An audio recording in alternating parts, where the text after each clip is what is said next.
Hello, welcome back to Big Fellas. How's your week been, Mark? Hello, mate. Yeah, not too bad. Yourself? Yeah, pretty good. Good. Good game at Man v Fat last night. We lost 4-1 on the pitch, but we won off the pitch. But before we get into Man v Fat, who have we got on tonight? We're welcoming Michael Burke, who is a Monjaro loser. Lost 6 stone on Monjaro. Not bad at all, eh? And in 2025, it's our first loser on the jab, which has taken us a while, but we've had a lot to cover off this year. So, I thought it was about time we get round to it. But yes, we welcome Michael on in just a second. But before we do, we need to talk about Man v Fat. I played last night. We lost 6-4, but we won 10-7 on aggregate with the weight loss, which is just the sweetest of wins, isn't it? You know, you lose a game, but win on aggregate. We had the same last night. As you know, my team don't lose very often. We are probably the team to beat in Peterborough, I'd say, on the pitch, definitely. Show off. But that's not down to me. Yeah, I was going to say, it's not down to you. Yeah, I just happened to be with some really good players, don't I? But we did actually lose 4-1 last night, but won off the pitch by 2 goals. So again, you know, it's nice. So we're now. There's some real satisfaction with that, isn't there? There is, yeah. We're 1 point behind the leaders in the league with 2 games left. But to be fair to them, they've done it on weight loss.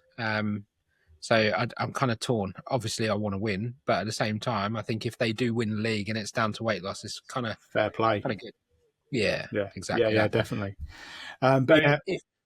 If you want to join, Man v Fat like me and Mark, we have a little promo code for you. It saves you £9 on sign up, so you get it for just what, £1, Mark? Just £1. Brilliant. Nothing in today's cost of living crisis. Just £1. No. So when you're signing up, I've done it myself recently, there's a promo code section. And if you type in Big Fellas, then you'll see the promo code and that saves you the £9. Happy days. Happy days. So on to our guest today. We welcome Michael, 6 stone weight loss on Monjaro. Congratulations, Michael. How are you? I feel incredible. And it's not just the physical stuff. It kind of gives you that confidence boost, particularly like when people notice that you've lost weight, not necessarily saying that people have only just noticed, but it's all those slight changes where people are picking up on it and people go, oh, there's something different about you. And it makes you feel good. Yeah. So, you know, it's a physical and a mental health thing. Oh, definitely. And yeah, you look totally different to the last time I saw you. So we met, what was it, back in November on a radio show? Yeah, because I just started. I think you literally started that day or the day before. Yeah, it was like, a couple of days. And I think I was telling the world, like, yeah, I'm doing it. Which was a bit of a stupid thing to do, really, because if I'd like decided actually it wasn't for me or it just, you know, wasn't right for my body, I'd have looked quite stupid. But I thought it was important to kind of say, look, actually anyone can do this. And if the opportunity is there for you to do it, certainly at that point, I was an advocate for it, even more than I am now. So, oh, absolutely. So I guess let's take it back to the beginning. Where sort of what was your starting weight, and sort of kind of what was your reason to sort of give it a go? Well, it's really weird because I was looking this up earlier today, and I knew this time last year that I needed to make a change. And actually tomorrow it'll be 1 year since I had that bullet almost of, wow, I need to do something. I'd been to the sleep clinic at Papworth Hospital because I was struggling with my sleep. If I was asleep, I'd wake myself up snoring. I'd been told that there were times where it was questioned whether actually I'd stopped breathing. So I had an appointment with the clinic and I was weighed and I was 140 kilos, which is just over 22 stone. And I just remember saying out loud to the consultant, that is disgusting. And actually quite embarrassing that I'd let myself get to that point. And I kind of had this conscious thing in my brain that I needed to do something. I wanted it to be safe. And from that point, I was healthy eating. So I was losing weight very, very gradually. And it purely was diet. There was no exercise involved in it whatsoever. It was just thinking about the things that I was eating, the times of day I was eating, the amount I was eating. And particularly when I think about, there's two things that always are in the back of my mind, even, you know, even now, there's a certain pizza chain that do 2 for Tuesday. We And know it well. that to me was brilliant. Like, that was a challenge. That wasn't an offer. You know, I literally was like, yes, I can get ham and pineapple. Controversial, I know. But I can get the ham and pineapple, and I can get something else, and I can see if I can eat them both, because actually there was nothing stopping me. And even my body was just craving that food. And doing the job that I do and trying to fit that in around all of the council stuff that I do, there are times where I'm going from one thing to the next, and all you get is a cup of tea and a biscuit. So 10:30 at night sometimes, I used to have this really awful thing that I'd go to a council meeting, which happened every, you know, like full council meeting every other month. And on the way back, I treat myself to a McDonald's. So at 11 o'clock at night, I'm shoveling just rubbish into my body without a second thought. And it didn't matter what I bought or how much I spent. It was just, I'm hungry. And when I get home, I don't want to have to cook. So I was just shoveling food in.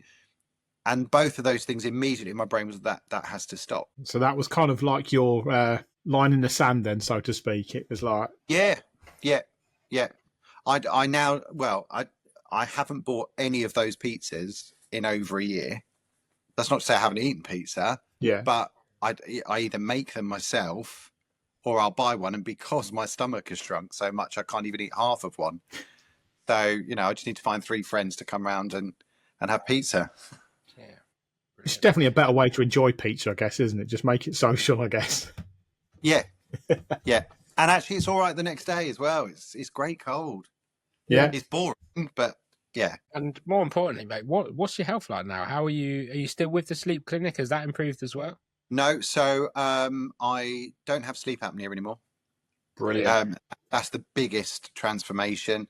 The snoring thing, I don't really know because I'm asleep. But I don't wake up as much. I mean, I have problems with sleep anyway. But I certainly sleep better. But that's, I think, you know, a lot of the weight loss, I'm using vitamins and supplements and stuff as well.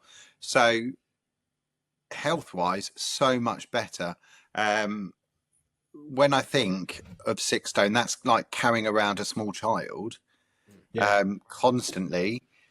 So, you know, my body actually feels better. My joints don't hurt as much. But yeah, health wise, 10 times better. And people also notice that. They're like, you look so much better. Somebody yesterday said to me, you know, you used to look tired all the time. And I don't know whether that was just that I carried excess weight that kind of pulled my face down a bit, or whether actually I did just look that rubbish. Maybe you were tired, mate. Like, you know, I've been there as shattered. Yeah. So yeah, I mean, the sleep apnea thing, because of waking up all the time, you don't just kind of wake up and go, oh God, I've woken up, and go back to sleep. You're awake for like an hour, 2 hours. And if you're really conscious and someone's telling you that you're snoring, it's that inner dialogue with yourself at 2 or 3 in the morning where you're thinking, if I go back to sleep, all I'm going to get is grief because I know I'm going to snore. Yeah. So, you know, it didn't just affect my sleep, it was other people. I can relate to that. And sort of with my former partner, that's something at my heaviest. I snored like a steam train, especially if I had a couple of drinks as well. Yeah. And I was horrendous. And I didn't even think I was asleep. I think I was just drifting off. And then I'd just get a bump saying, stop, you're snoring. And I had no idea. And I said it affects it's not just you that it affects, it does affect others, unfortunately. And one of the things that I didn't really ever give any thought to until I went to the sleep clinic and talked about it was that they measured my neck size. So, like, you know, in terms of like you get different sizes for shirts and stuff.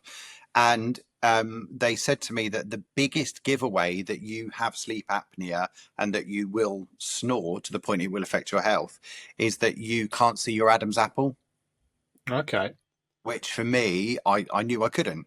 Whereas now it's But now right we're both there. grabbing them, aren't we? Yeah. Everyone just Everyone just did that when I said that.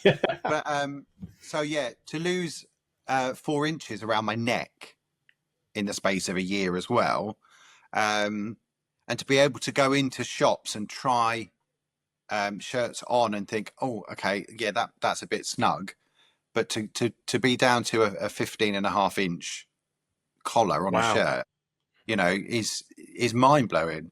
My bank balance has taken a massive hit because of this, not because of the injections, but literally there's, you know, once a month I have to go through the wardrobe and think, well, that doesn't fit anymore. So the charity shops here have done brilliantly out of me. I was going to say, what have you done with your old clothes?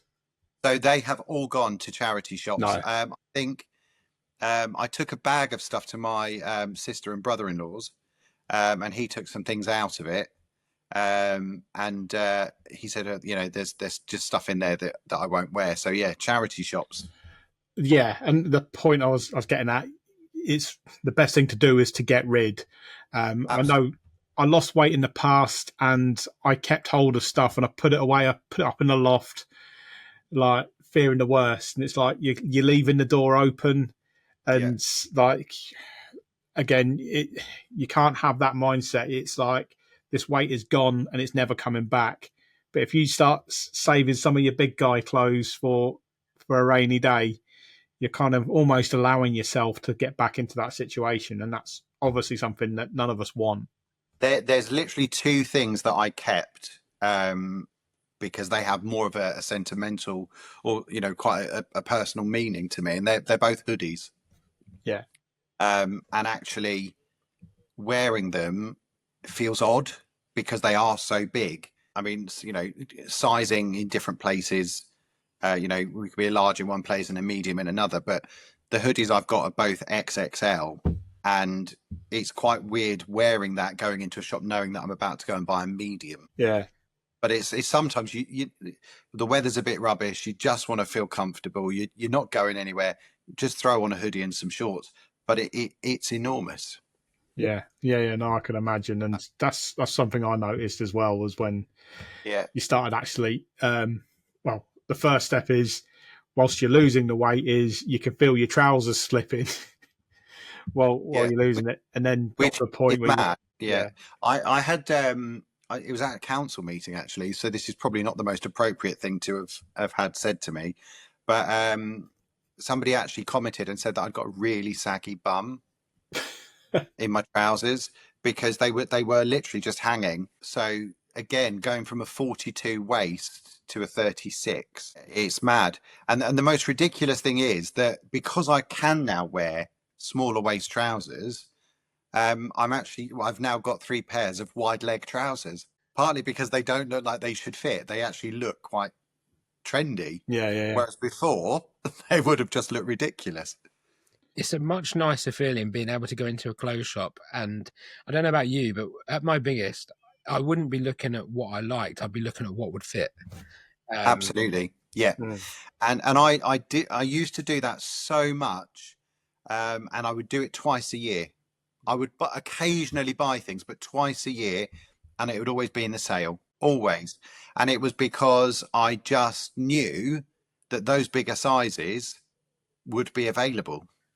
You know, and what's the point in spending loads of money on clothes that actually you're buying because you know they fit rather than they look good on you?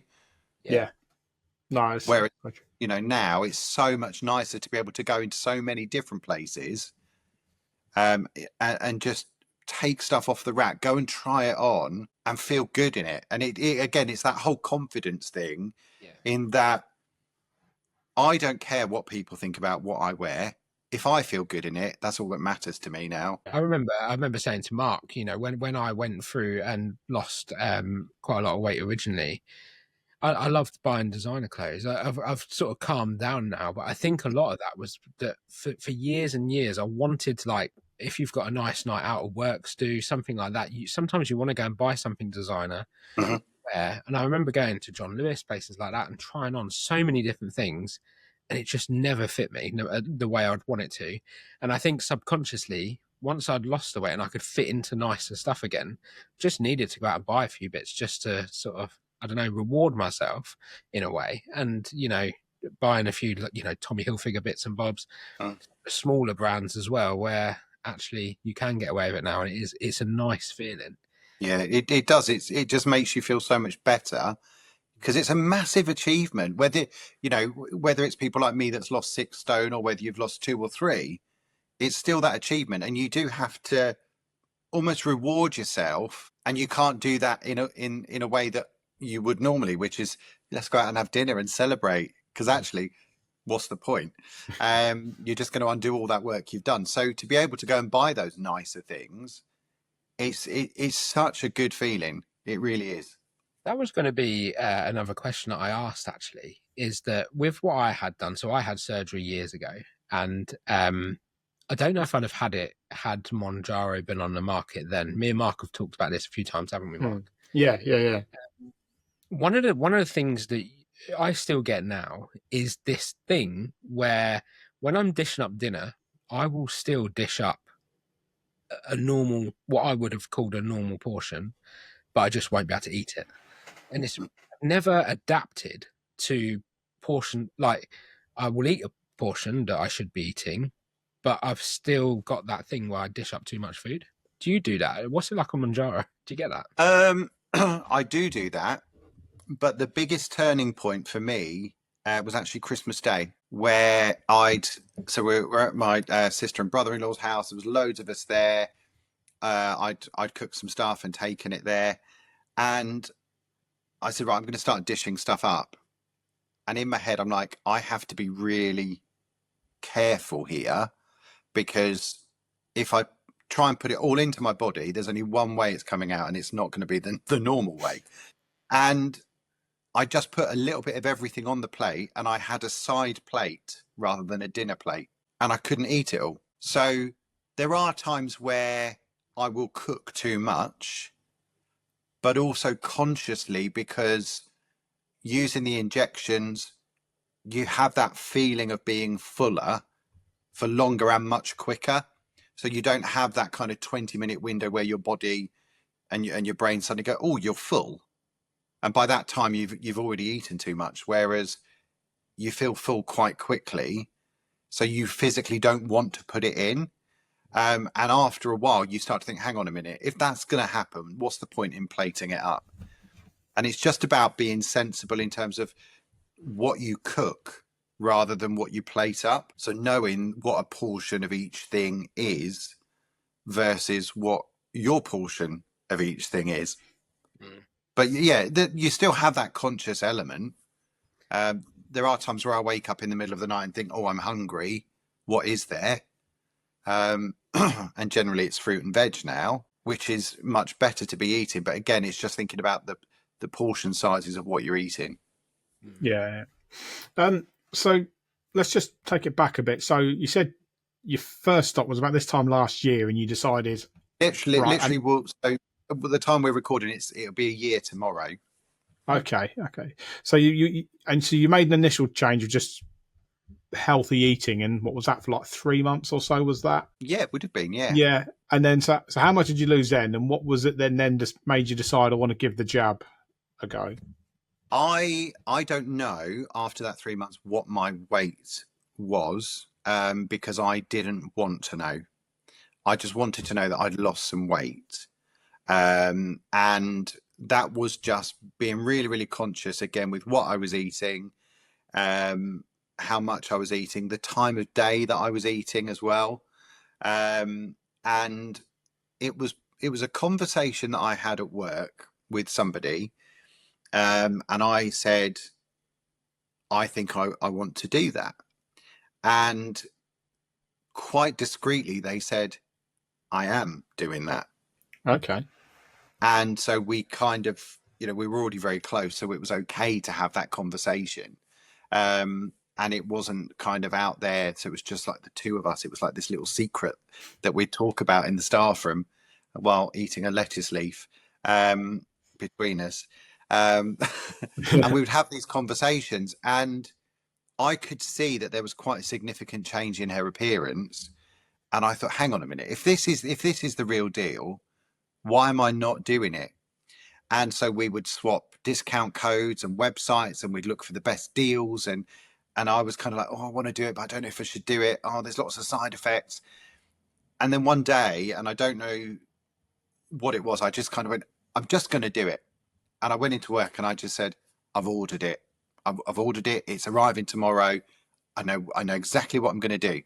And I just probably for about 3 or 4 days thought, I've got to do it now because it's in the fridge. You know, that's it. And it wasn't a massive amount of money, but it's quite a lot of money to spend on something that you're not going to go into 100%. And I knew that I'd got some events that were happening that I kind of needed to give my attention to. And one of those was the Christmas lights switch on. And there's loads of food trucks and stuff there. So it would be rude not to try them all. Stupidly, though, I was so busy I didn't even visit one of them. So coming home after that, I was absolutely starving. But knowing that the next day was going to be the day that I did my first injection, I was like, no, this is good.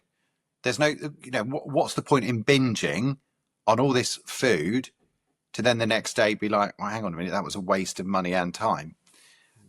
So yeah, mid-November, I got up really early in the morning thinking I just need to get this out of the way. Because again, it was something of you're going to inject yourself with something and you don't really know what it is.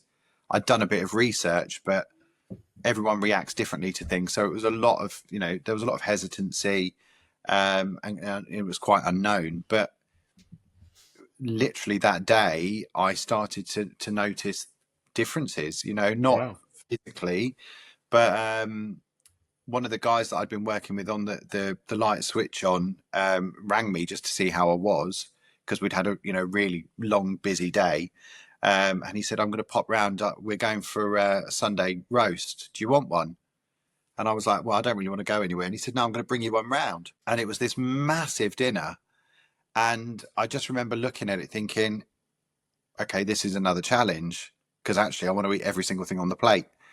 And I didn't even manage half of it. And that was only 4 or 5 hours after the first injection. So that was the moment where I thought, okay, this is going to work. I can do this. Because my body and my brain are just going, no, just stop.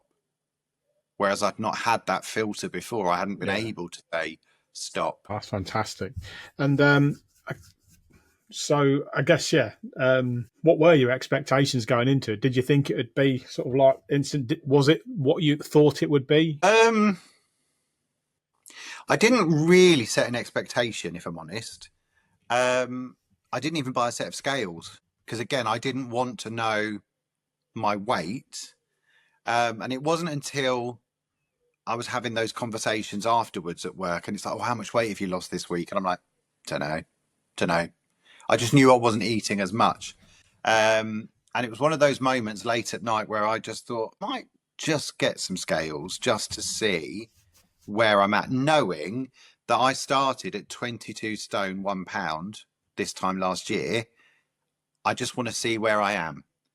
And that was the moment where I thought, hang on a minute, these scales are broken. They need to go back, because there is no way that I've lost 1.5 stone in about 3 weeks. Wow. And it was purely that I just cut everything out that I would have ordinarily eaten, because my body just wouldn't allow it. And it was that moment of change where if you're going to put something into your body, it's got to be worthwhile. It's got to be nutritious. It's got to be healthy. And it's got to be something that fills you up, and it's all of those things that you've got to make sure that you've got enough protein going in, enough fiber going in, to make sure that your body's doing all the things that a body should do.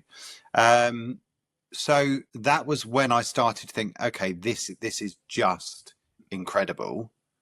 And then shortly after that, that's when people started to notice. And And then I became a little bit cocky with it because I was like, yeah, look at me. Yeah, I'm losing loads of weight. And people were just like, you've lost loads of weight. And like, how much have you lost? And that then I was like, oh, I don't want to tell anyone, because what if, somebody else is on it and they haven't lost as much weight as I have? And just trying to sort of keep a lid on it as well. So yeah, it was interesting. It was interesting. Oh, I get that. And there's a lot of talk about side effects. What was your experience on that? I want to say I was lucky. I probably wasn't, and people around me weren't either, because I wasn't putting enough protein in initially. And what you tend to find with that, if you're not putting enough protein in, is you get, the only way I can describe it, and this is how they describe it online, is sulfur burps. So it's like that rotten egg kind of smell, which is not attractive. It's not something I've put on my dating profile. But I mean, I might just do it because it's not working as it is. So anyway. But yeah, so there was that, and you become really conscious of that. So you're sort of carrying around like mints and stuff to be able to kind of disguise that. Quite a lot of acid initially, because you have to kind of regulate how much goes into your body. If you slightly overdo it, there's a lot of stomach acid, and that's quite uncomfortable as well. And just making sure that you're drinking plenty of water, because otherwise, those bodily functions that are quite regular suddenly don't become as regular. And they're the things that, when you're on it, that they kind of say they're probably the most common side effects. So yeah, for me, that was probably it. Do you struggle with water? So like, would you struggle to drink like a pint of water, or does water not have any impact with the injections whatsoever? Well, no, it's one of the things that they say you have to do, because you have to keep hydrated, because you're putting less into your body. Obviously, the water then attaches itself to things for you to be able to go to the loo properly, so that you don't become constipated and all those things. And I was rubbish at drinking enough, absolutely rubbish at it. Whereas now I drink so much water. I mean, this is just nuts, because I've got 2 drinks on the go, and I probably have 5 of those in a day. I have a water bottle that I have at work that I'm constantly topping it up. And again, I think that goes back to the comments about looking better, because I would have no issue in being at work drinking 3 cups of coffee a day, but I wouldn't put water in to my body. So you kind of, it's the lesser of the 2 things, is actually just top up on water. I have water next to my bed now, whereas before I'd wake up and think, oh, I'm a bit thirsty. I just can't be bothered to get up. I've only got to walk into the kitchen, but I just can't be bothered, so I won't. And then you just kind of get into that really bad habit. So now I drink so much water, it's crazy. And initially, you're backwards and forwards to the loo, because your body's just not used to that much fluid, but it really quickly settles down. So you actually become more hydrated. It helps your digestion. And, like I say, people notice that you look healthier, and you feel healthier. It makes you more alert, because you're able to function, because you've got a higher fluid intake. Yeah, absolutely. And it will speed up weight loss as well, isn't it? Sorry, say that again. Hydration speeds up weight loss as well. Oh God, absolutely, yeah, 100%. So I guess it's all been positive then. There's not, other than the sulfur burps, there's not really been sort of any sort of negative effects from your perspective then, no? No, I would say hair loss, but that was happening before. Yeah, that's my excuse as well. No, that's awesome. But I guess one of the things, and one of the big talking points around the jab, is critics will say it's almost a bit of a cheater's way out. How do you feel about that? I would say, before I knew exactly what it did, and before I'd even done any research, I probably would have been one of those people. And in my head, I could have gone to the gym. I could have exercised a lot more. I could have done a lot of things. But actually, all of those things at the time, I was embarrassed by. And I've said this to lots of people. I had a gym membership and I used it twice. And they were both actually to go swimming. And I would go late at night because it was quieter, less people would see me without a shirt on. And I love swimming, but I just didn't feel comfortable. And actually carrying that much weight around, it was really hard to get your head into knowing you had to exercise, because I could walk for 10 minutes and be dripping in sweat by the time I'd got to the other end. And that's not attractive either. That doesn't make you feel good about yourself. And I initially thought, do you know what, if I use this injection as a kickstart to be able to do those things, I can then go to the gym. I can then continue to lose weight. I can go swimming and feel a little bit more confident. I now go on 7 and 8 mile bike rides. I swim twice a week. I have no issue in walking that 10 minutes because actually I know by the other end I'm still going to look pretty much the same. And it's not for everyone. I completely get that. But for me, yes, it is potentially cheating. But it's also not an end result, because you've got to maintain all of those things. You've got to keep that weight off. And actually, when you come off of the injections, you've got to make sure that all of those things that you've learned and you've trained your body to do, you keep those going, because otherwise you are then just going to put that weight back on. And I know there's quite a lot of discussion with NICE and the NHS at the moment about what the NHS actually is going to be able to offer to people once they've been on that journey. They get to the end of that, they come off of it. What does that then look like? And that again goes back to what we were saying earlier about clothes. Actually, part of my incentive is I don't want to be going out and buying more clothes. I know that the way I feel now and the way that I look now is actually good for me. And that's all I worry about. It's not about what anyone else thinks. It's about what I think. And I'm really grateful that I am in a position where I can go and get these injections. I haven't done any of it with the NHS. I've paid privately right from the beginning. And that's balanced out because actually that's money that I would have spent on food. So, yes, it is kind of cheating because I haven't had to do as much exercise to get to where I am.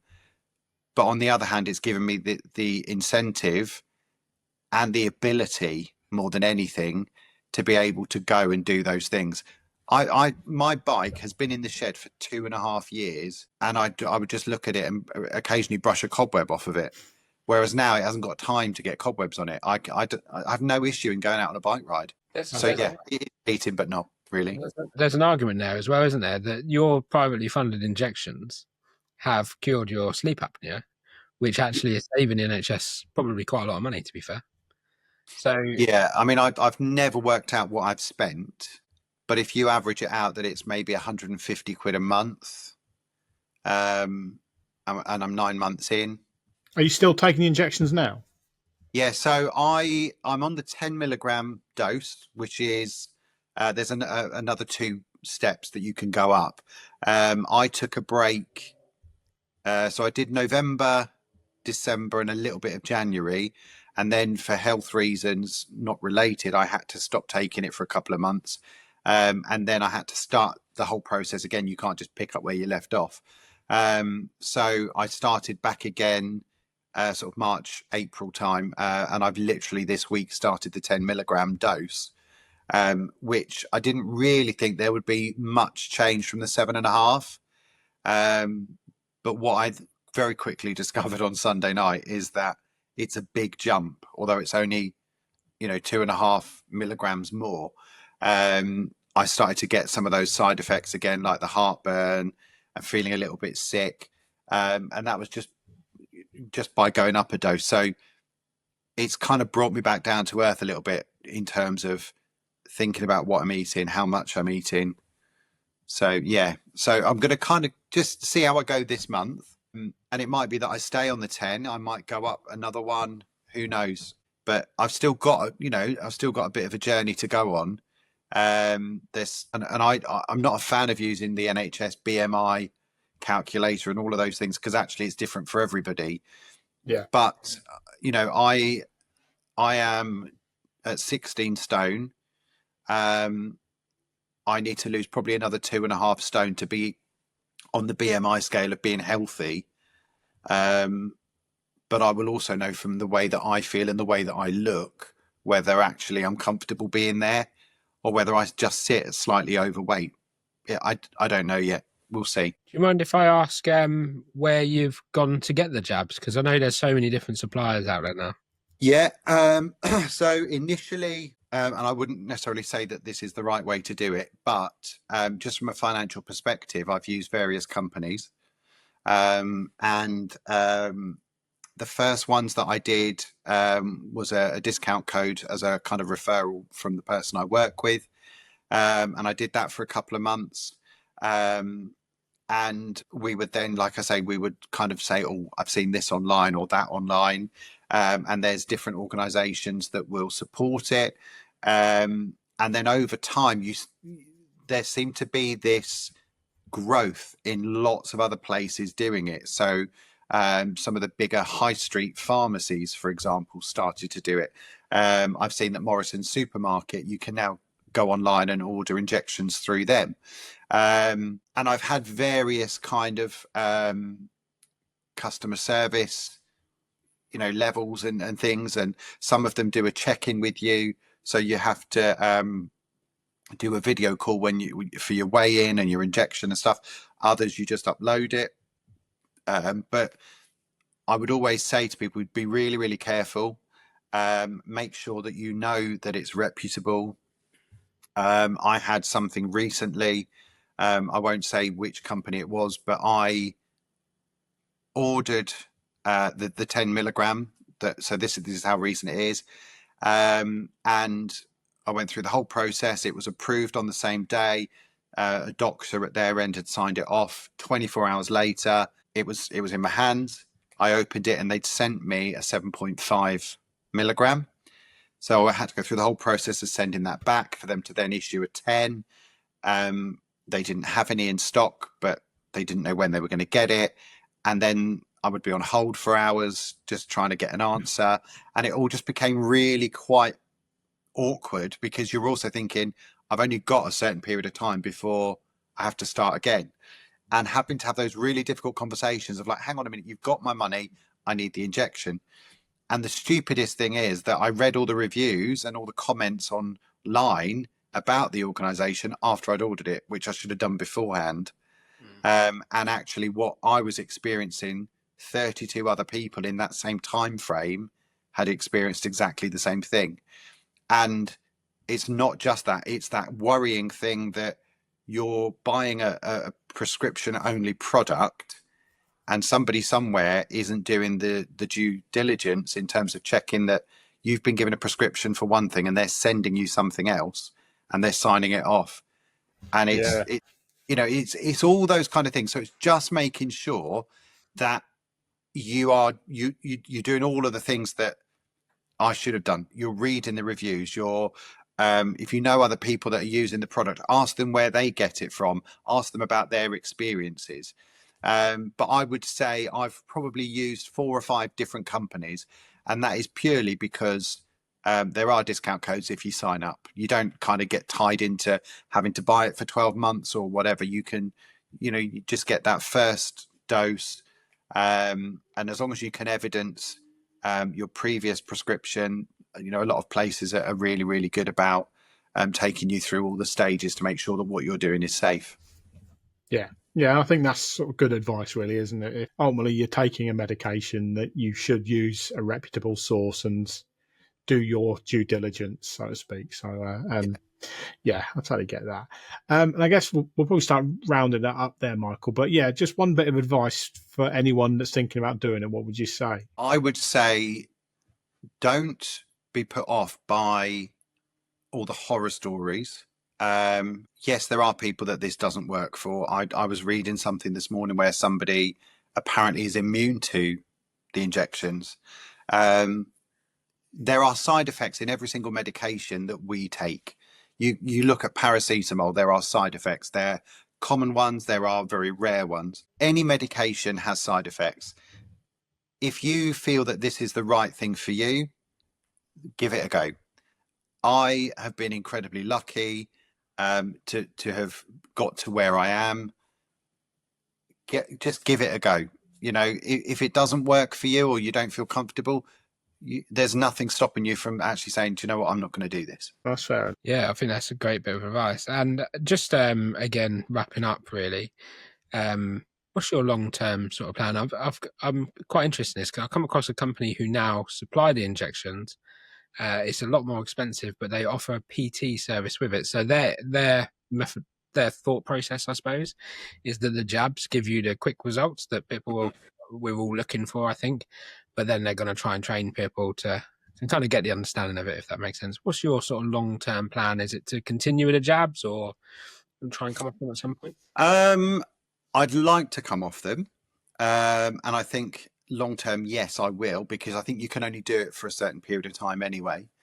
But I also think that now I've got that confidence to be able to go to the gym and to cycle and to swim, and actually confidence in so many other ways.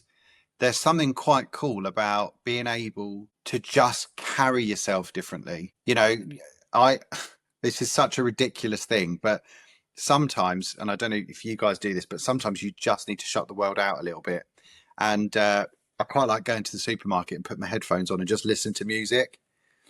And there was a particular song that was playing as I'm walking down the chilled aisle. And I was just like, do you know what? Nobody here knows what I'm doing right now, but I feel good.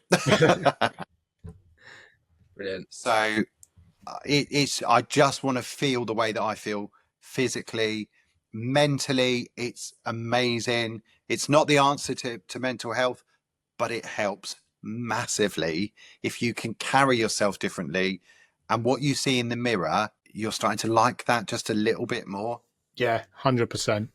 Yeah, and like I said, your weight and your mental health are linked, and there's no way to no other. And it's those things as well, like just being able to think, I can go out for a walk and I'm not going to get out of breath and I'm not going to hurt and I'm not going to need an inhaler. And actually, even just going out and doing that little bit of exercise, doing that with somebody, you know, you're both benefiting from that physically and mentally, because sometimes that's the best place to have a conversation about something that's really difficult. I've done that so many times where I've had difficult conversations, or I've had to share something that I found quite difficult, and you're just walking, you know, and that's that.